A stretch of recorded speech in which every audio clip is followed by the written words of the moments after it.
The missing coach. Soon, workmen came to give the twins their numbers. Donald was 9 and Douglas 10.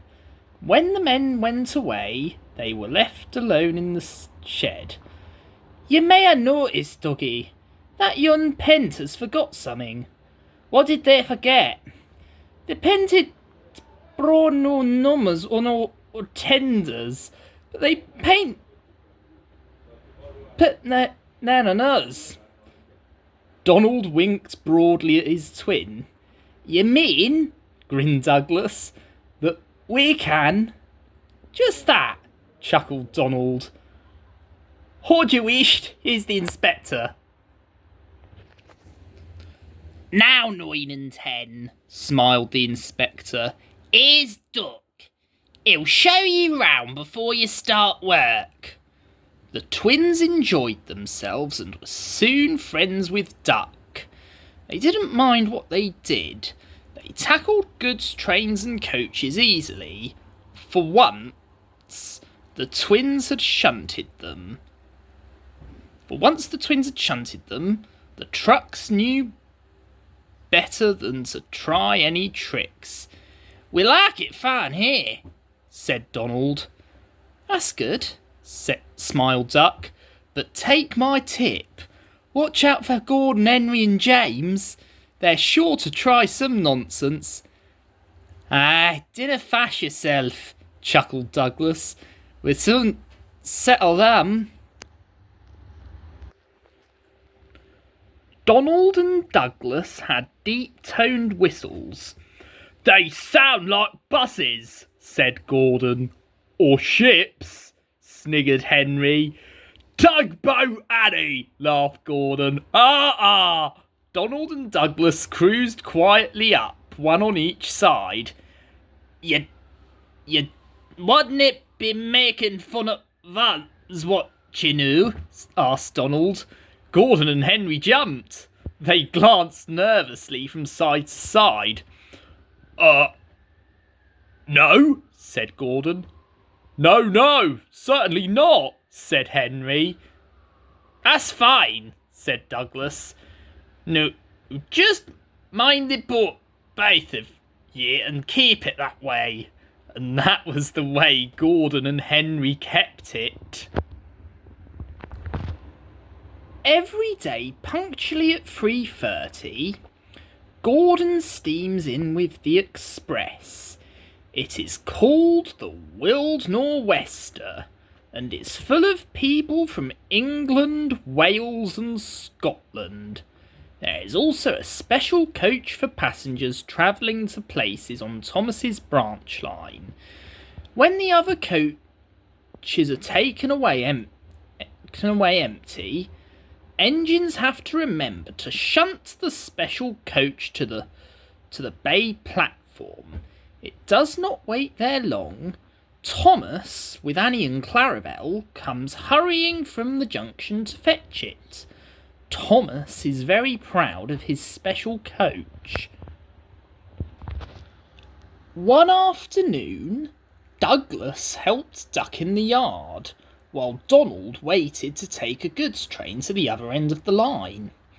As Duck was busy arranging Donald's trucks, Douglas offered to take away Gordon's coaches. Douglas was enjoying himself when an awful thought struck him. "Oh, I hope the Fat Controller disna found out I shouldna be here. I couldna abide going back." He worried so much over this that he forgot about Thomas's special coach. He pushed it with the others into the carriage siding, and then ambled along to join Donald at the water column. As he went, Thomas scampered by, whistling cheerfully. Soon, Thomas came fussing.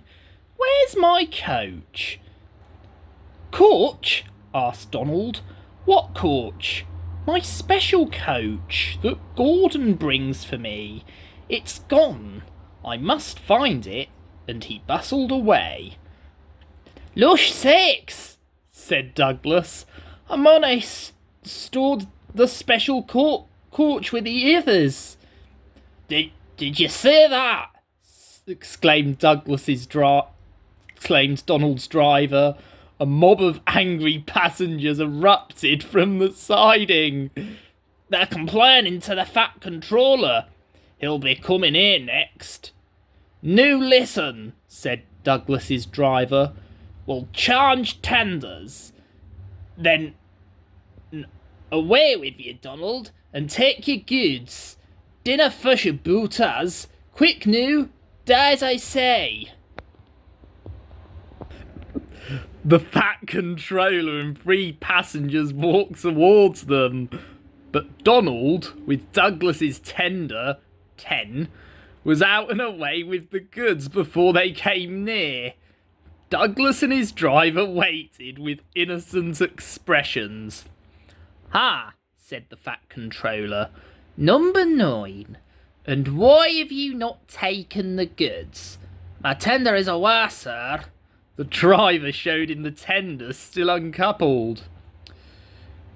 I see. Some defect, no doubt. Now, tell me, why did number 10 leave so quickly?" "Maybe, sir," put in Douglas, "he saw you coming and thought he was late." Said the Fat Controller. He turned to the passengers. "Here, gentlemen, are the facts. Number 10 has been shunting in the yard. Your coach has disappeared. We investigate. Number 10, disappears too. You can draw your conclusions. Please accept my apologies. The matter will be investigated. Good afternoon, gentlemen." And the Fat Controller watched them till they climbed the station ramp. His shoulders twitched. He wiped his eyes. Douglas wondered if he was crying. He was not. He swung round suddenly. "Douglas," he rapped, "why are you masquerading with Donald's tender?"